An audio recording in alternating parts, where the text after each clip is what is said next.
Dr. Kruse, one of the things that you have said in many different ways is in relation to timing. And recently listened to, I guess, the only podcast that Roland Van Wyck has ever done. And he brought up oscillation and delayed bioluminescence. And I got to thinking about this timing aspect that you do. And I see timing in nature that we don't ever really think about. It's just there. So like the time to plant seeds, the growing season, the harvest, the day and night, right? And I think back right when Lander was diagnosed with cancer, and I thought, what was I the most afraid of? And honestly, it was losing time, right? It was losing time with my baby, the life that we were going to have. So I guess my question to you is, what is time? What is timing? And if we can correct it, we do what? Well, I mean, I've talked about time quite a bit on my blogs. Obviously, I think everybody to understand the answer to this question, timing is everything. Timing actually controls the flow of energy in a system. But your question is a little bit different than that. You're asking me physically what time is. First thing, I'm going to give you a definitive answer. But remember, time is relative. Okay? So time is the rhythm of the cosmos. It's the pulse that synchronizes light, water, and magnetism to create life. So in that sense, it's the Earth's dance with the sun that's encoded in your cells. If you get the timing wrong, then the stool collapses that forms the three-legged stool, which is light, water, magnetism. So you need to really understand that three-legged stool is what supports cellular function and health. And in my framework, my decentralized framework, time is the context or rhythm that orchestrates those three basic elements to interact properly. So that tells you the relativity of time is built into the cyclical framework. Why? Because the time that I think physicists talk about is driven by the Earth's rotation and solar cycles, and also the effect of the moon. That's actually where circadian biology comes from. But you also have to realize that the environment that you live in, the light there, or the solar energy there, the water there, the structure in your cells there, and the magnetic flux from both geomagnetic fields and the magnetochemicals like ROS and RNS all influences these biologic systems. Therefore, they all influence time. So time goes from macro to micro to nano. And it turns out when you do the addition, subtraction, and multiplication of all those things, that's what creates time in you. And that's why time is relative between you and your son, between me and you, and between me and all the savages that will listen to this. Like, people look at time like they look at water. They think water is H2O everywhere, and it's not. Time is exactly the same factor, and it's very difficult for people to conceptualize what it is. But I think I gave you my answer. I love that. When you talk about blockchain and Bitcoin, started to come across as actually a listener that brought this to my attention, of you and I both, and he asked about the green flash. And to me, that almost appears like it's a timestamp of nature, and there's a correlation between the blockchain and actually what we see in nature. Yeah, there's a correlation, but Bitcoin is a little bit different than us. Remember, in us, as the question you asked me to start this with, that's time relativity. Bitcoin doesn't have time relativity. In a sense, it does, but it really doesn't. Bitcoin is more runs on Newtonian time. So we've traded in seconds, minutes, and hours for 10-minute blocks in Bitcoin. So time is absolute in Bitcoin. And if you think about it, this is one of the very interesting things at the heart of decentralized medicine that I think PhDs don't really understand, because I think they take the esoteric part of it, but they don't understand really what I'm saying. when you have time is absolute, that's when causation, like cause and effect, exists. When time is relative, there is no cause and effect.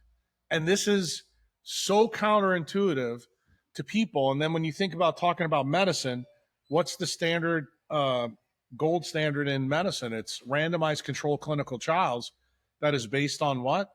Cause and effect. Well, cause and effect is an illusion when you live in a world where time is relative.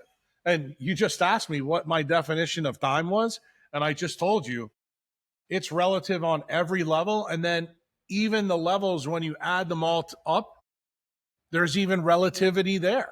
And I think it's a really important distinction to make because I don't think people understand how big a deal it is.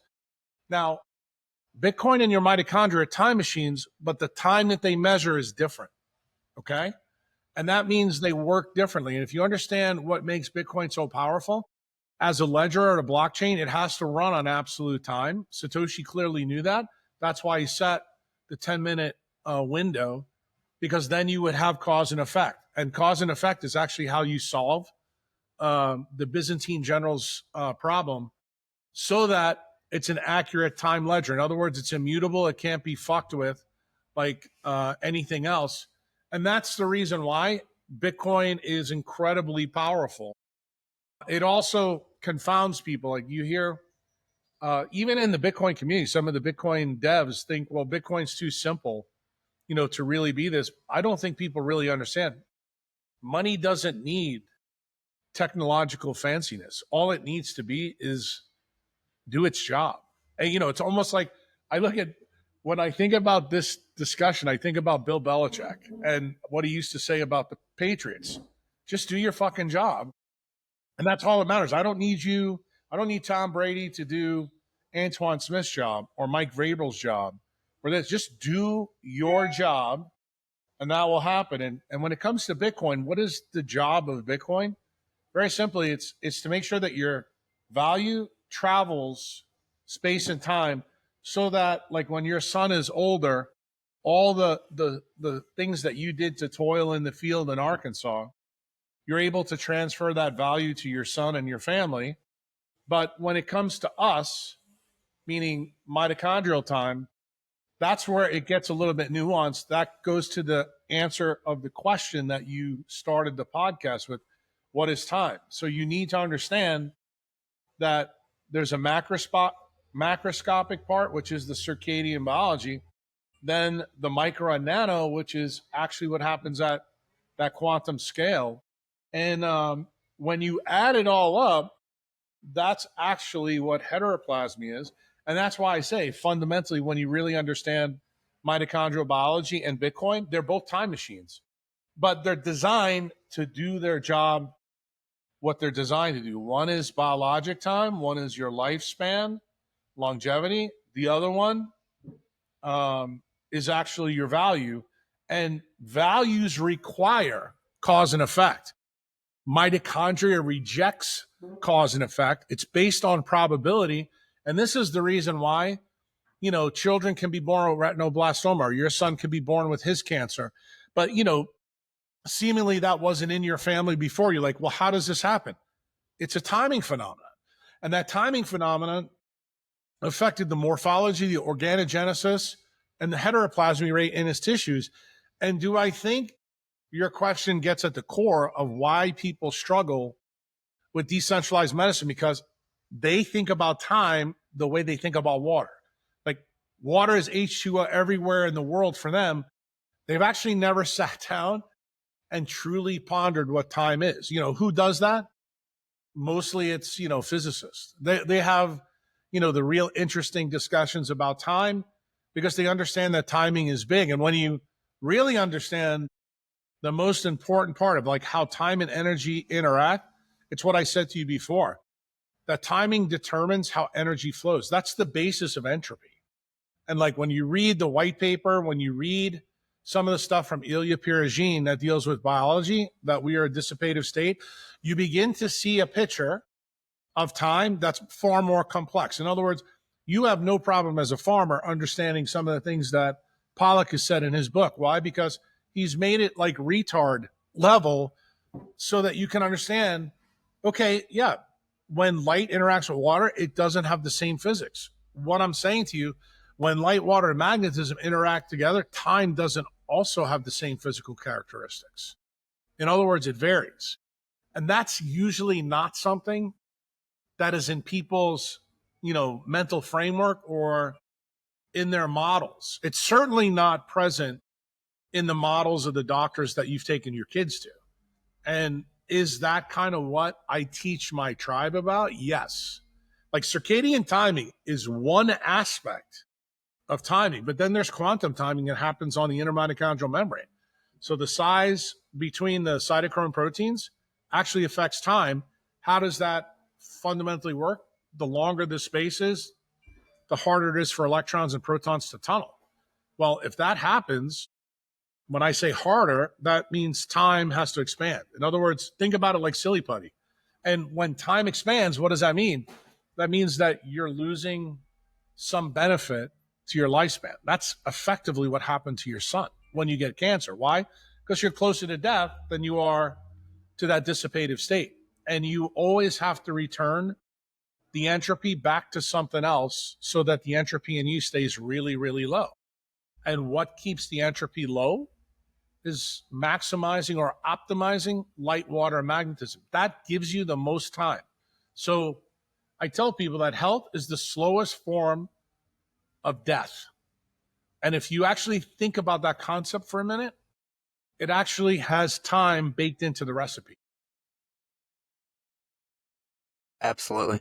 I I think back to what you told me in the very first conversation we had when you were laying out heteroplasmy and redox in different tissues, and I've thought a lot about that, and what what I think of on the probability versus cause and effect is, in my mind, what I call like a photonic zip code, a photonic or timing zip code dependent on different tissues. And what seems to be like the difference between Parkinson's or a Wilms tumor, right? It's the zip code is off in timing. Is that an okay Yes. way of thinking about it? No, it's a great way of thinking about it because it tells you that the way I want people to think about it is each organ in your body has a certain thermodynamic footprint. That thermodynamic footprint is subject to timing issues. So, just for argument's sake, say the Wilms tumor is in bone, just for argument's sake. Well, that tells you that the muscle skeletal system likely has a higher heteroplasmy ratio, but every single system in your son, other than that system, could be perfectly fine. So that's where it gives you, okay, so this tumor is tied, like his bones are 85 years old, but his brain is 8 months old. And the thing is, you have to realize what happened there is the process of your sperm and your wife's egg coming together. You didn't know that in the muscle skeletal somites that effect was there. Like whatever was the cause of the timing issue that which I answered for you in the beginning of the podcast, that macro put the heteroplasmy late ratio in that part of his cell, and that's why it happens. And the reason why I find this fascinating, if you think about doctoring all the way back to 1859 to Darwin ideas about evolution, no one's ever been able to figure out, like how a kid can be born with this, but this is the only problem they have. And that's where the magic of, integrating thermodynamics with Darwin's ideas, with Doug Wallace's ideas, with some of the new ideas that are present in physics, you begin to understand that life is like water. It's not H2O. You're taught to believe it's H2O. Everybody assumes when a baby is born because it's new that it's the same age everywhere. It's not. And the funny thing is, you can actually see that fractal when you look at a chimpanzee and look at a baby.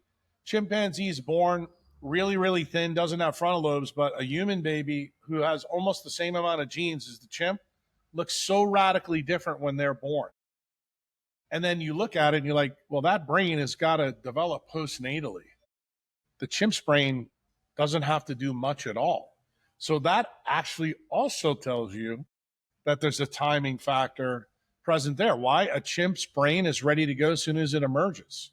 But a human brain, time has to be dilated. And how do we do it? Our babies are born with a lot of fat. And that fat is spun through its metabolism, create the myelinated tracts. The more myelin comes in, the less chimp like the baby becomes, the more human it becomes. And that's a time related phenomenon. And the craziest part of the story, our brains are born so immature from a timing perspective that we're not fully myelinated until 25 to 28 years old. And that's the reason why kids can't rent a hotel room or rent a car until they're 25. And, the funny thing is, here, the macroscopic world, every parent that'll listen to this goes, so that's the reason why my kids can't rent a car or a hotel. I got to give them my credit card. That's actually the truth. And you don't even realize that it's tied back to the transgenerational epigenetics or the evolutionary biology between us and our cousins. Those kind of things, I think they're good lessons because everybody who listens to this, whether you're a scientist or a farmer or anybody else, you're going to understand those differences because everybody's had the experience of seeing a little baby and understand what it's like to get to 25 years old and what the process is of maturation. Maturation, just that word alone, also has time built into the recipe. And I don't think people really think about this the way they should. And what am I trying to say? I want you to take these ideas and then scale them to diseases, scale them to things that, your family is afflicted with so that you can understand them better, because you'll begin to understand why some of the stuff you get told from the centralized doctors is complete and utter bullshit. And ultimately, if you want better outcomes for your family, you have to be really good with your bullshit detector. And then the flip side is you don't throw the baby out with the bathwater, because there's some things that the centralized doctors do a pretty good job explaining to you, but it means you have to be a savage to understand what's the nuance in water, what's the nuance in time, because you know that the centralized doctor doesn't understand that. Like, the reason why you fought for your son is because not only because he was his son, but there was something inside of you that knew, no, this can't be what I'm going to settle for. There has got to be another aspect to this that you have not turned over yet that potentially can help this situation. And here's the irony. Time in physics is reversible. So when you solve a cancer problem, what did you effectively do? You traveled back in time. That's what you're doing. You're actually giving your son back time that he didn't have. But you don't think about it like that. That's actually what really healing from any disease. We're talking about cancer because your kid had it, and cancer also has a timing mechanism. And you think about it, the cancer that Biden's got, is an indolent cancer. It takes a long time to kill you. Prostate cancer can take a long time to kill you, but let's think about Frank Zappa. He died from invasive prostate cancer as a young man. That tells you that the timing in his tumor was radically different than most prostate cancers. So if we're dealing with men who have rapidly growing and metastasizing prostate cancers, coming upon us to realize there's something in that three-legged stool that likely sped it up. Now, in Frank Zappa time, if he was still alive, or they could probably still sample some of his DNA. My bet is that you would find SV40 from the polio jab as the source of his problem. Now, they weren't looking at things like that back then. There's a lot of people on social media now that will try to say that Biden's cancer was from the jab. I personally don't think that. I actually did a podcast yesterday with Mike Ferris because he asked me that question. And I said, I don't think that's the case, because there's times, if you look at Biden, when he was the vice president with Obama, you could tell that he was wearing diapers then. So that told me that he had cancer even back then. The problem is he was functionally, put together. Dementia wasn't bad. I personally think the effect of Biden with the jabs was the dementia. I think the dementia came on so rapid, and it was tied to the jab. I don't think it was the cancer. And I think the whole rigmarole that's going on, on social media right now, it kind of makes me laugh because, when we say turbo cancer or we talk about it, we're always thinking about that cancer part, but you don't realize it should really be thought of as turbo diseases, because this is the reason why. Soccer players like Christian Eckstein drops dead right on the field. Isn't that evaporation of his time right in front of your face? I mean, the same thing is true with Damar Hamlin. We all saw him die, but then he was brought back to life. So what happened? He had his time evaporated, and then we're able to give it back to him. And now he's, cruising around. Isn't Damar Hamlin's story a little bit like the story of your son? Technically it is. But people don't see time from that frame of reference. And I guess what I want people to understand is that you need to see time from that reference. Just like you need to see water's physics change when light hits it, that water is radically different than water that comes out of your tap. Just like the water that comes out of your mitochondria is even more different, than, the stuff that's in Pollack's book. Everybody keeps telling me that Pollack's finally listened to me and done, the water experiments that he needed to do on deuterium depleted water, and he's found out that I'm right. Great. But I didn't need him to tell me that. Why? Because the physics already told me that in fact was the case. Why he needed to do these studies is for a guy like you. Why? Because then you're going to be able to understand timing better. You're going to understand why the things happen, not only with your son, but you're also going to understand why the things happen in your field. Why you can make tomatoes and get a 40% higher yield when you put deuterium depleted water. So you can say to your business partners, look, the water cost us 20% more, but if we get 40% more yield, let's look at the numbers. Okay. And when you think about that, a profit and loss statement, isn't that a timing phenomenon? Absolutely. Guess what? We're back to Bitcoin, aren't we? You see, this is how health and wealth fundamentally are linked, and what links them as, the staff in the ground. I'm going to tell you, it's actually time. Time is actually the fabric that we live in that links many, many things. But the fact that it's so relative and so plastic really confuses people. Because remember, they're taught and designed and schooled to think in linear fashion. And I think what you find with like guys like me or physicists like Einstein, we don't look at it that way. We know that there's multiple different axes and that you can stretch time and you can stretch physics. Like I tried to explain on Alexis Jasmine's podcast recently when they had the guy Zimmerman on. And, I told people, I said, this was the weirdest podcast I ever did, because this guy clearly came in with an idea of what I was saying and who I was. And I looked at him and I'm like, I'm not sure if you really understand where I'm coming from. Like, light is extremely plastic, and it's plastic because of time. Like photons are the most amazing things because they don't experience time. It actually takes an interaction with matter for them to begin to experience time. So I should say light is the only thing that I know of in the physical world that experiences no time when it's by itself.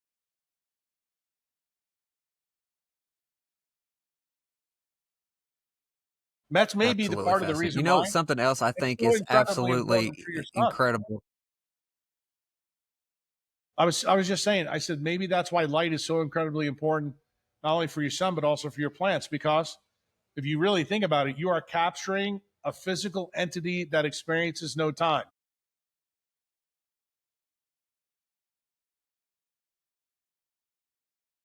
Absolutely fascinating. And I think that it just clicked for me when you said turbo cancer and turbo disease. That is a description. It's an expression of time, right? It speeds up time. That's Yep.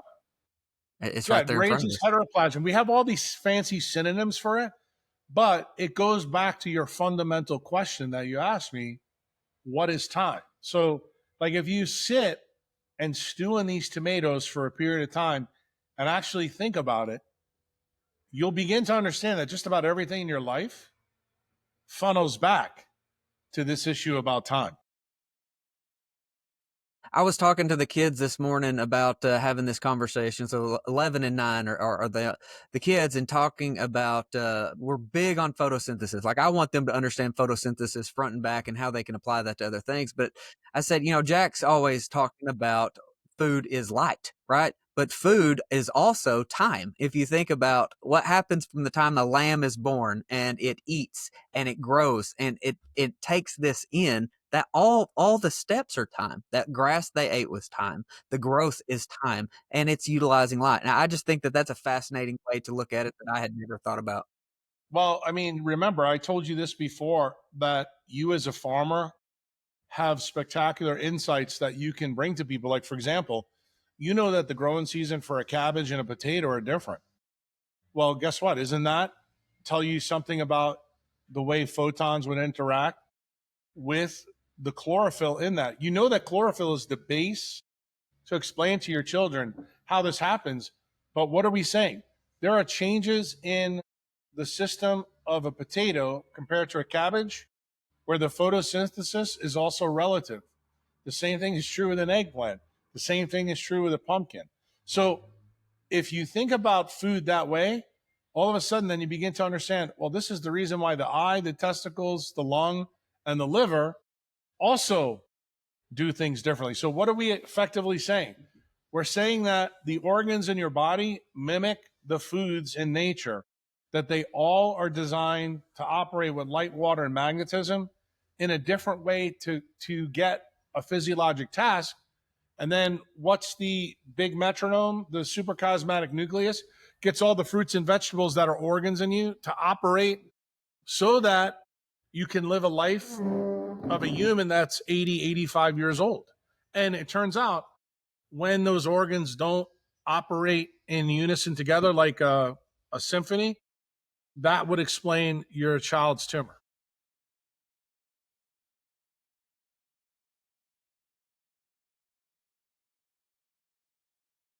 What do you think about the analogy of timing in reference to like the timing belt on an automotive?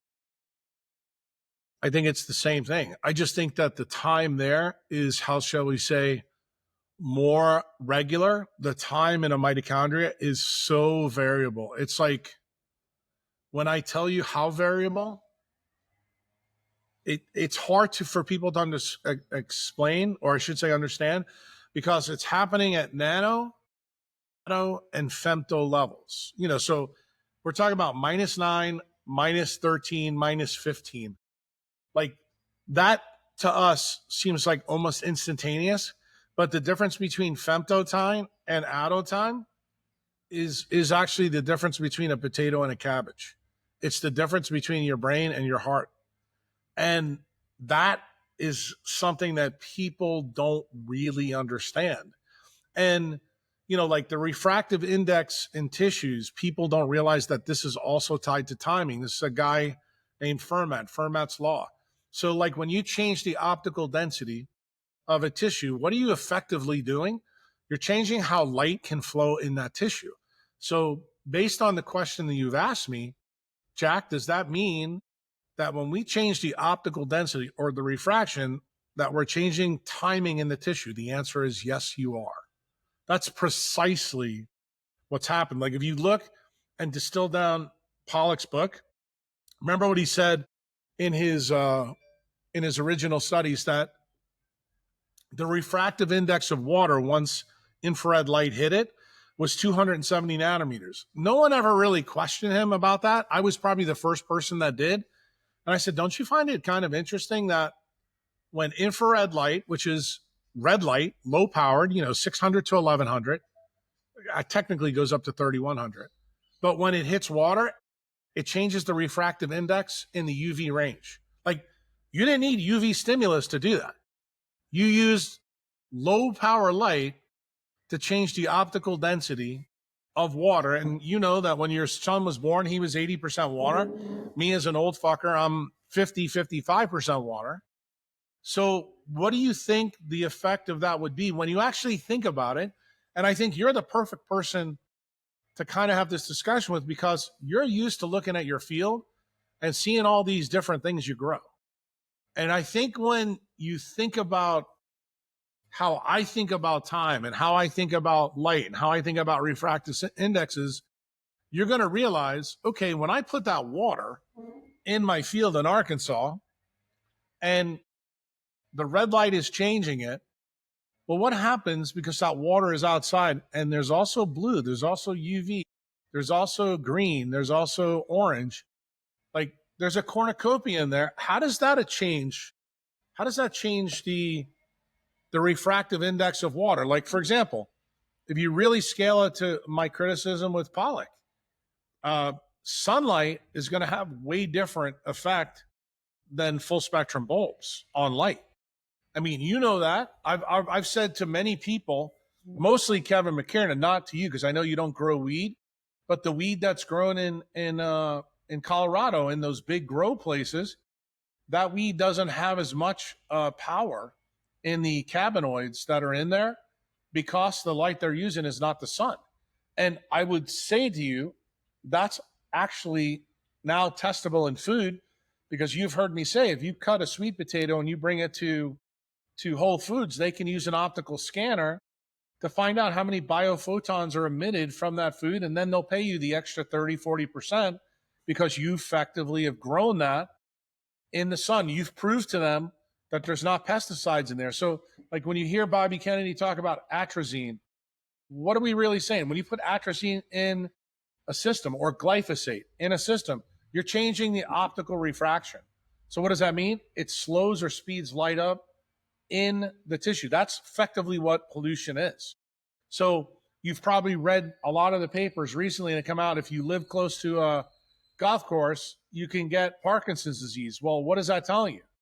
Time is being slowed down in different places, and that breaks down the melanin in places in them, and that manifests the disease. Isn't that the same kind of story that we talked about your kid's cancer?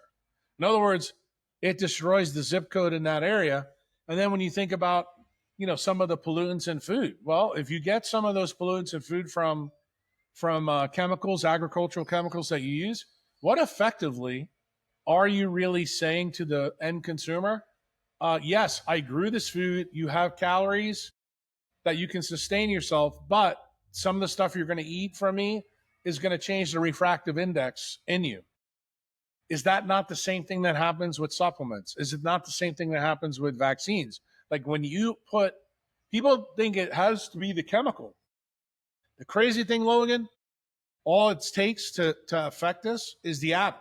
Like I just released a blog yesterday about demyelination, and the big question that came up in there is about lithium, the electronic structure of lithium, atomic number 3. When you look at the effect of that, it has a very interesting effect on ultra weak biophotons. It creates them in the UV range. Well, lithium is most commonly used in bipolar disorder. Most people know that, but what most people don't know is that people with bipolar disorder, not only do they have a huge timing issue, remember we have that mania and depression issue, which is very similar to the discussion we're having now. Lithium is used because guess what it does? It actually helps potentially remyelinate some of their brain. What does the myelin do? It protects you from those cycles that you asked me about with time in the beginning. When their sense of timing is off, lithium can sometimes help. But the therapeutic index of lithium is so wild, there's no way to control for that. As a human goes through the different environments. See the difference in Logan's garden, all the sweet potatoes are in the same spot. But guess what? When you have bipolar disorder, you can go from Little Rock to New York City to Los Angeles in the same day on a plane. Well, when you use an atom like lithium that biology normally doesn't use, and it creates a massive amount of ultra weak UV light, what do you think would be the effect in 3 different environments? In other words, they're not the same. And we don't have this mindset when we're dealing with patients. Again, it comes back to the timing is relative story. And the reason I think this is a good topic for you, because you see it all the time. You're an expert in photosynthesis, but remember, your patients are grounded in the ground. They don't move. So guess what that means? Photosynthesis is about timing that takes away an access of movement. So guess what? That means that the quantum timing that happens in the reaction center always is controlled. My people, my potatoes, my onions, my savages, they cruise all around. So it's always hyper variable. So that means their timing is so much more relative than your potato, and you can't think about them the same way. And it means the light frequencies are important. The light frequencies that the mitochondria make are variable. So when somebody says, hey, why shouldn't we give everybody who has a demyelinating disease lithium, then you begin to understand the nuance that I'm trying to get to you right now. Because when you actually see it, then you go, okay, this makes some sense now. Now I can understand why Jack's a stickler about the stuff in supplements, the stuff in jabs, the stuff that's in processed food. That's the reason why processed food is very different than the food that you grow for people in Arkansas. But I hope through this discussion, you can now understand why I told you food in Arkansas is very different than food in Florida. It's also very different than food in California, because guess what? That's not the same environment. The light environment in Arkansas is not equivalent. So what does that mean? Even though it looks like a raspberry, are the raspberries from those three different places, or say we put Guatemala in it, because that's where most raspberries come from now, does that light environment create the same issue? No. I can prove that to you, because if you get an optical scanner, cut the fruit in half and check it, that the optical scanner from Guatemala is going to be better than Arkansas, better than California, better than Florida. So then you got to say to yourself, like you teach your kids, hey, food is light slowed down. Just as Jack says, it's an electromagnetic barcode. Shouldn't you be paying more for the food that's got more time in it? The answer is yes, but that's not how the system's set up. In fact, some of the worst foods are the most expensive. And it's reversed. And why is that? Because the people that are in power, they know this and they don't teach you. Like this, that's why this discussion of timing is really important. And if you scale it to say things that people fight about on social media, like say directed energy weapons, or say, free energy. Like everybody knows that there's another aspect of energy out there that's been hidden by the Department of Defense. Why? Because it's easier to control people through hydrocarbons. Well, I want you to think about this. There's a guy in Florida, and this is, again, a story of time, just so we're clear. It's a guy in Florida that found a nuclear weapon that fell off the coast of Florida. He rigged up a way to harness the energy from the nuclear weapon and deliver it to his house, so he didn't have to pay an electric bill for almost 27 years. Now, the people in Florida found this out, and they arrested him. Well, why am I telling you this story? Not because the guy was fighting the paradigm. The amount of power that's present that you can harness from atoms is astounding. Remember, in a nuclear system that's not linked to biology, it's far easier to extract the electricity. We know that. We've known it since the atomic age.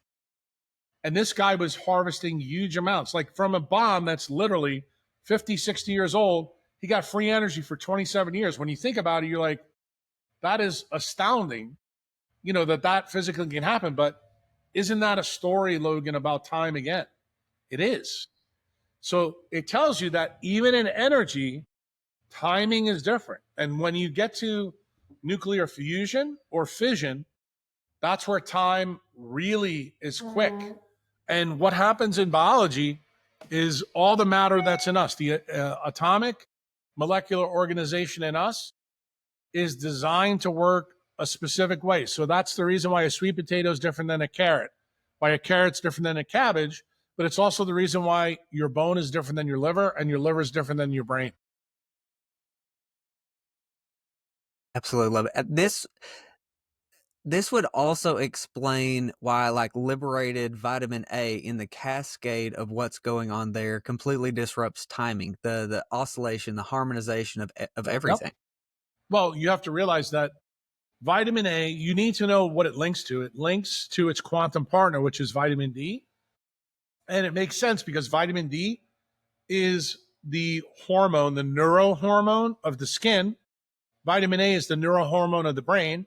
The skin and the brain come from neuroectoderm, come from ectoderm in the embryo. So this is after time is expanded, you've gone through cutting the umbilical cord. This is the quantum entanglement of how these two organs still maintain communication. In other words, how they maintain timing.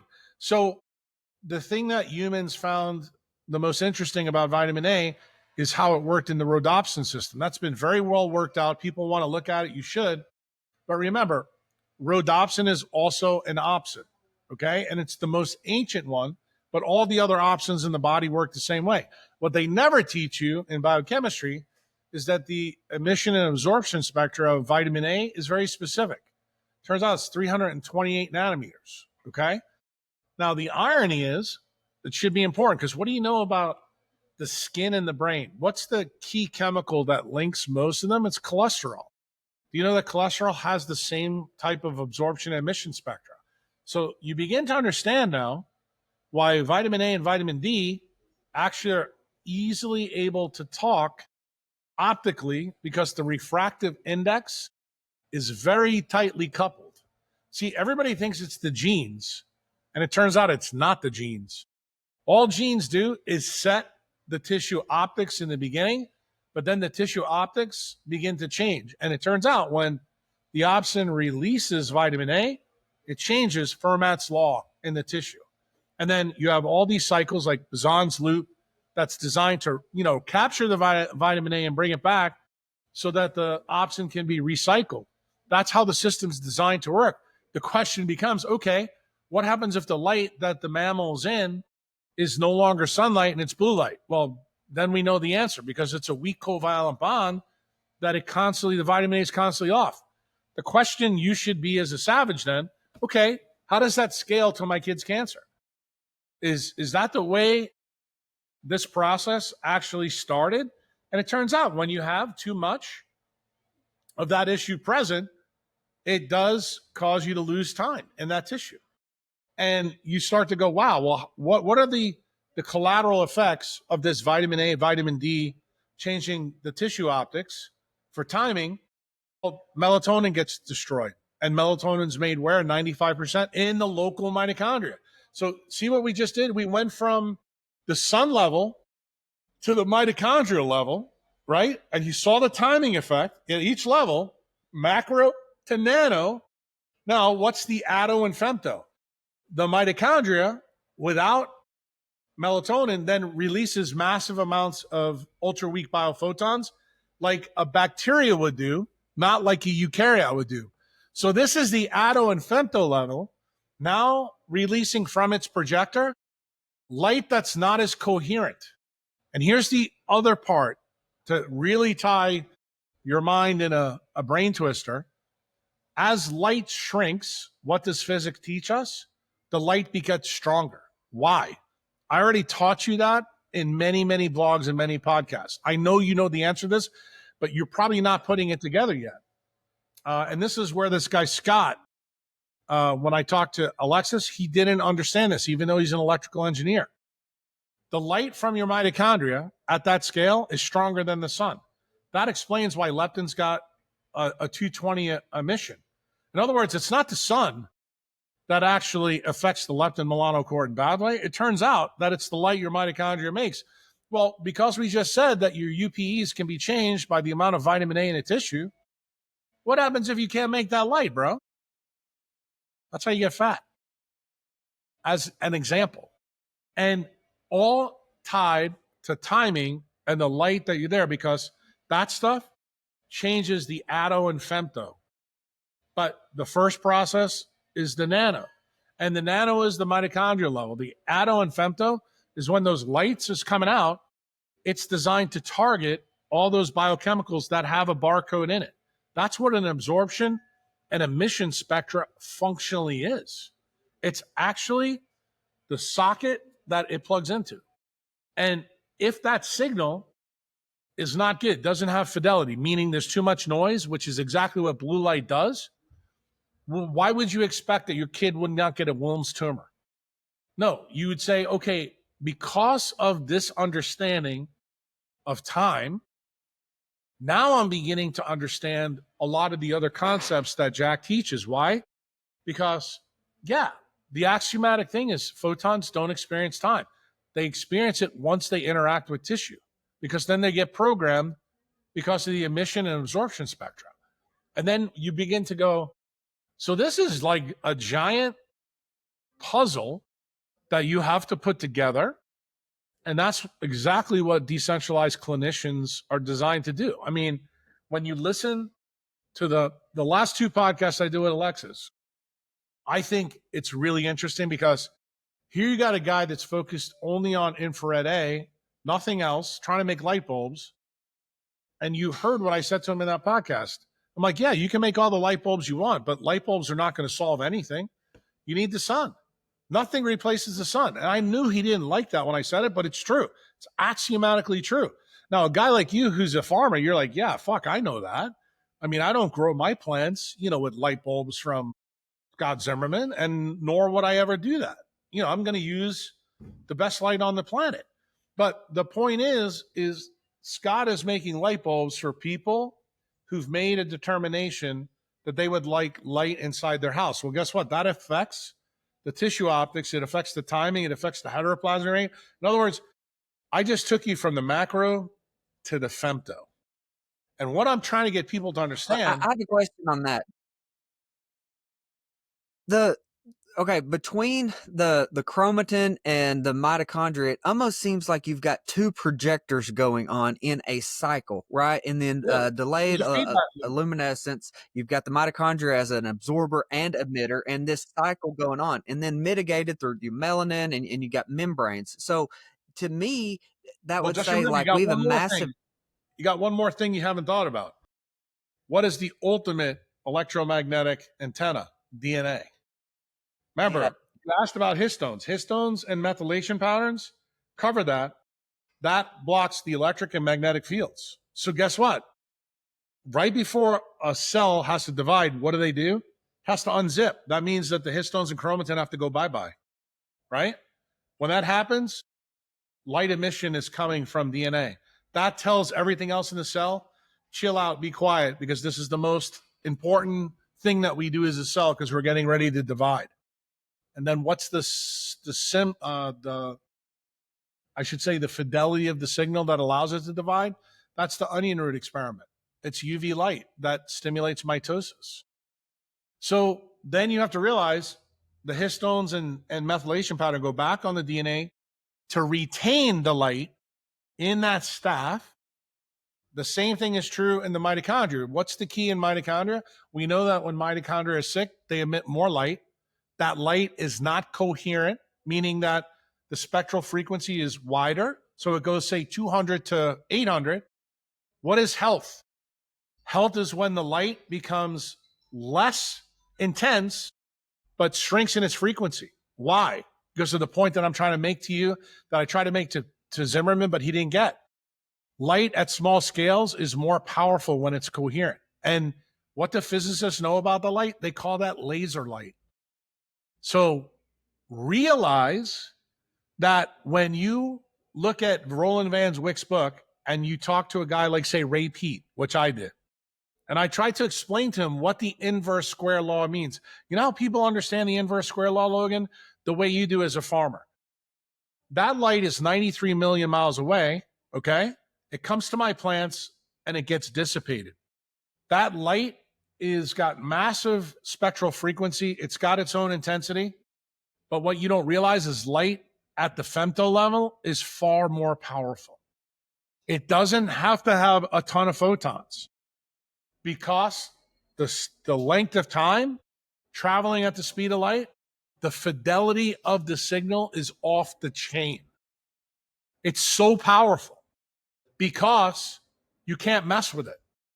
And the problem is, what controls that relationship? The atomic molecular organization in the cell. That is the key to understanding why ultra weak biophotons can have less intensity, have a narrowed frequency, but be really big. Why is this important for you to understand? It's the exact problem that lithium presents to people with bipolar disorder, because that atom makes unbelievable amount of ultra weak UV biophotons between 200 and 300 nanometers. Well, guess what? If you're making that strong of light at that level, what happens if the optical density of the tissues around it are built for like a house in 1920s, but you're hooking it up to a nuclear power plant? Close it up. You understand that's the reason why lithium has a very low therapeutic index, and that's why you have to be careful when you use it. Like one of the things that I just wrote in my current blog about the different types of lithium out there, lithium orotate and some of the other ones, I have found when I tried to use lithium orotate in certain neurodegenerative conditions, I actually made the patients worse. Now, remember, I'm doing this to try to help them remyelinate. The most serious disease to try to get remyelination back is ALS. Why? Because that's a situation kind of like your son. You get a tumor, you're going to die. Okay. That's the way the doctor thinks about it. That's the way they're taught to think about it in medical school. So obviously, doctors, when a patient comes with his family and they get the diagnosis of ALS, you want to try to do everything you possibly can. Just like when you went to see the oncologist and the doctors with your son, the same mindset existed. The problem is when you do stuff like this and you give it to them and you see that they get worse, what did you just do? Not only do you stop because you're using the precaution principle, but then it's incumbent upon you as a decentralized clinician. Why would something that I know helps remyelinate actually harm somebody who's demyelinated? That's a very, very different question. And then when you begin to realize that you never get to the answer because the light that comes from the sun on your skin is different than the light that's made at the femto level coming out, it turns out that is the key. And if the surrounding tissue can't handle that ultra weak light because it's at such small scale, remember, we're talking about minus 15th scales. That light is incredible. And if the optical density doesn't marry to it, you can French fry, the upper motor neuron or the lower motor neuron. And when you have that mindset, you go, okay, I got it. This is not something that we need to do. Now, do I hold the same thing true with other chemicals? So I'll tell you, I haven't released this blog yet, but I probably will. It'll be demyelination number 5, but I'll give you an early preview of it. Lithium is also interesting when you think about aspirin, metformin, minocycline. Why? If you open up a PDR book, you'll notice that there's really no biochemistry that explains how these work. So what's the other interesting thing about drugs that don't have really a good biochemical story? It tells me as the decentralized clinician, the reason that biochemistry and pharmacy and pharmacopoeia doesn't understand it is because the mechanism is really biophysical. And guess what? We're not measuring the biophysical. What did I just tell you about lithium? Because it has a 1s 2p2 electronic structure, when light interacts with it, it creates massive amount of ultra weak biophotons. So when you know that, you're like, okay, creating UV light like in a child, that system is built for it. Why? Because it's 80% water. But what happens when you're 55 and 60 and you got ALS and you may be 30% water? Do you understand now why this is a big deal? Because what I'm trying to get you to understand is that would be like, hey, Jack, I'm going to put desert light on my sweet potato that has no water. You know what that's going to do as a farmer. What I'm asking you to do is think about your expertise in vegetables and realize that me and you are in the same game. But the way in which I think about it is radically different because I'm understanding as scale changes, it changes timing and it changes light. And that was the most frustrating thing I think, talking to Zimmerman, because he didn't understand. He was thinking about light at the scales that the sun is at. Okay. That's light at the biggest, scales. Light gets weaker at those scales. Light becomes uber strong at the smallest scales of I should say life.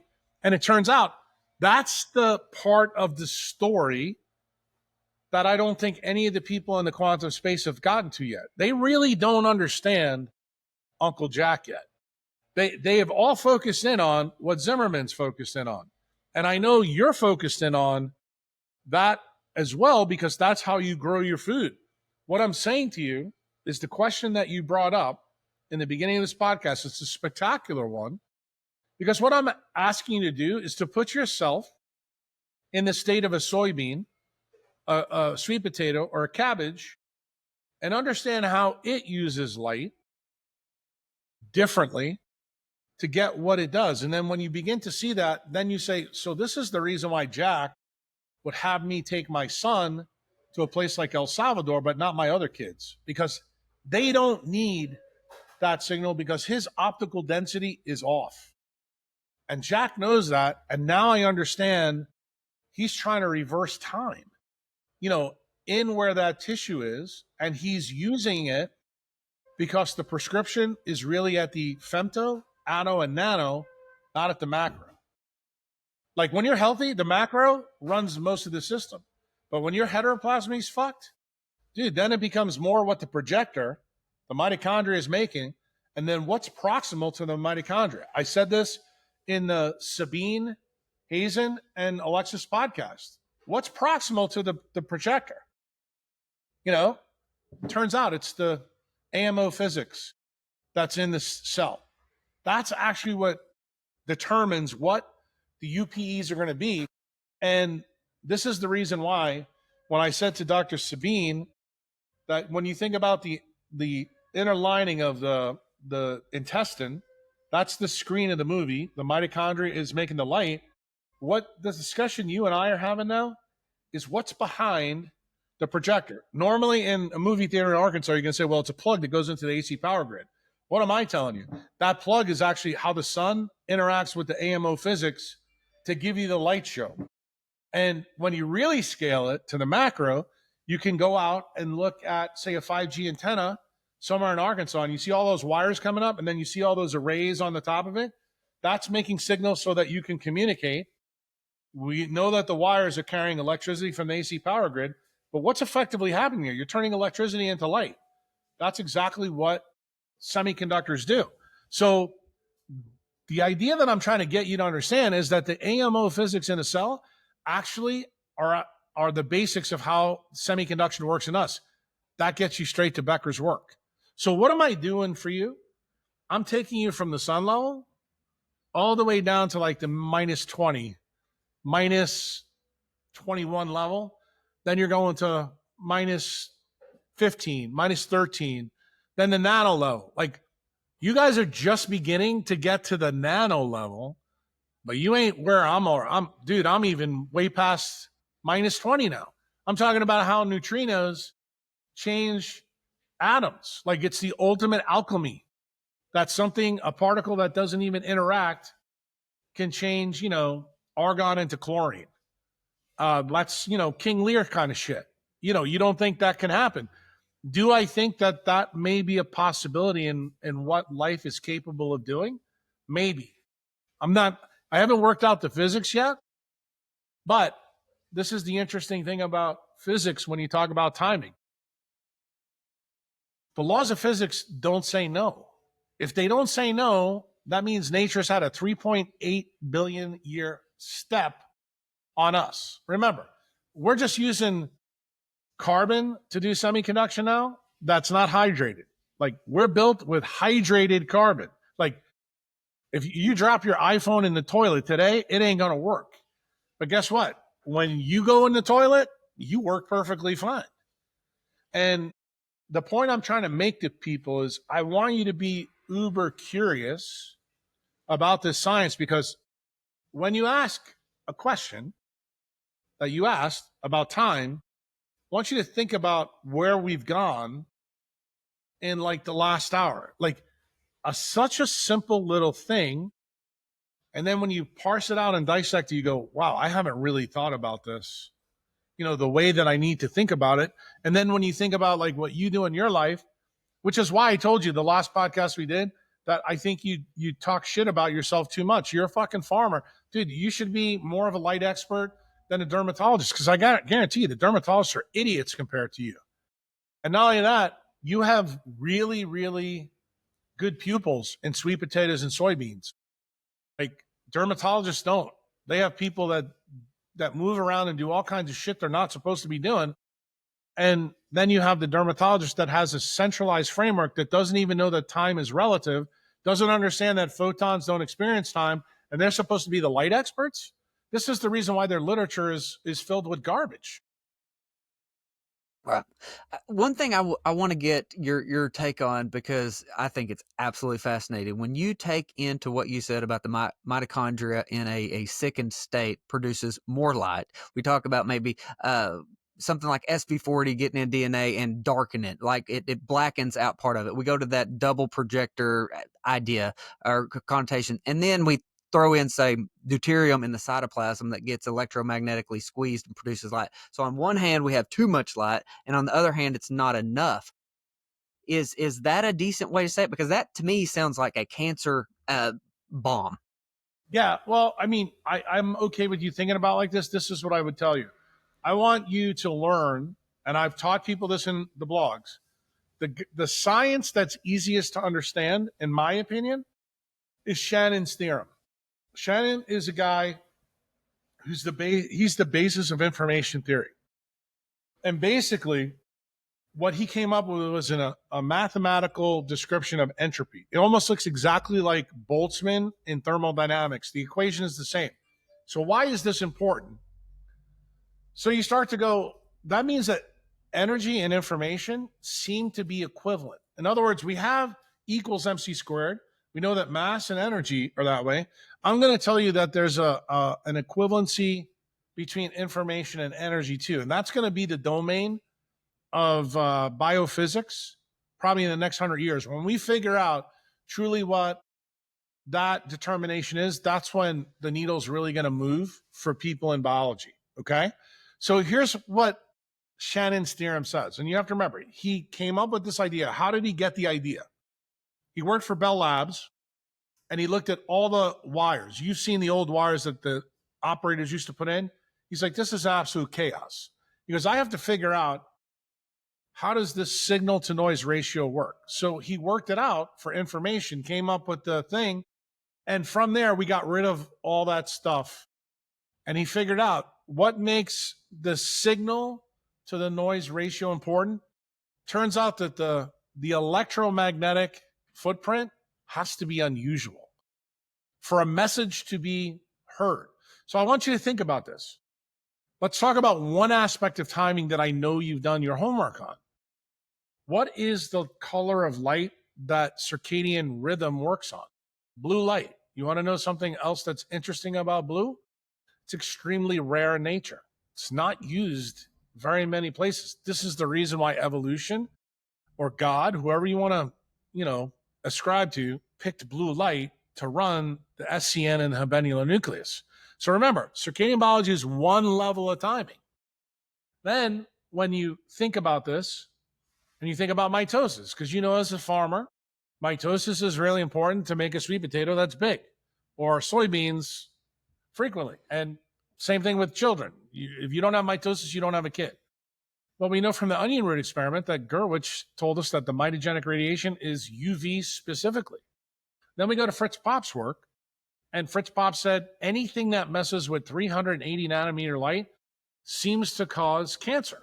Then you start to go, well, 380 nanometer light is kind of unusual too. So then you start to ask yourself, well, what has the absorption and emission spectra in cells that's linked to that? Well, I always show that picture of what 380 nanometer light links to. It's mTOR. What is mTOR? mTOR controls all of the metabolism in everything. That includes potatoes, soybeans, and mammals. There's not a thing on this planet that doesn't pay attention to that. So, in other words, what does Shannon tell us? Things in biology that are unusual, pay attention. So, what else is unusual in us? Cytochrome 1, right? NAD positive. What does David Sinclair's paper from 2013 tell us? When NAD positive can't be recycled, people age faster. Well, that should be important for your kids in Wilms tumor.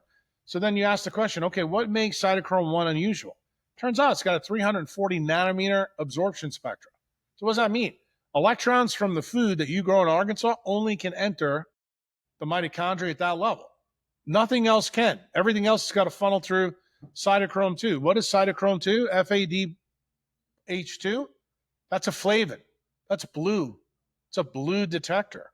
So you start going, this is kind of interesting. There's a story here, and it's a story that's not developed in allopathic medicine. It's a story that's not developed in functional medicine. It is the story that I am developing in decentralized medicine. Why? Because to understand truly how biology works, you have to understand what increases the signal and what increases the noise. And this goes back to your original question. When you have a mitochondria that makes a lot of light, that's a lot more noise. When you have a mitochondria that's extremely focused on specific frequencies, even though there's not a lot of them, the signal ratio goes through the roof. And when you shrink it at scale, that makes it even more unusual. That is the idea, the 100,000 foot idea that I want you to think about now. When you think about signal to noise ratio, when you think about information entropy. Remember, we're not talking about energy now. We're talking about the information that makes your child normal, the information that makes your sweet potatoes normal. Turns out that the signal has to be more than the noise. What is sickness? More noise, less signal. What changes that? The optical density, the refraction in a tissue. That determines how photons begin to experience light. And that tells you what time is. That explains heteroplasmy. Well, I think this has been absolutely epic. I am so excited to keep parsing it out and trying to understand all the different levels. And just again, I can't thank you enough for the impact you've made on my life and allowed me to, help my baby and do my part in the world. So thank you. No problem.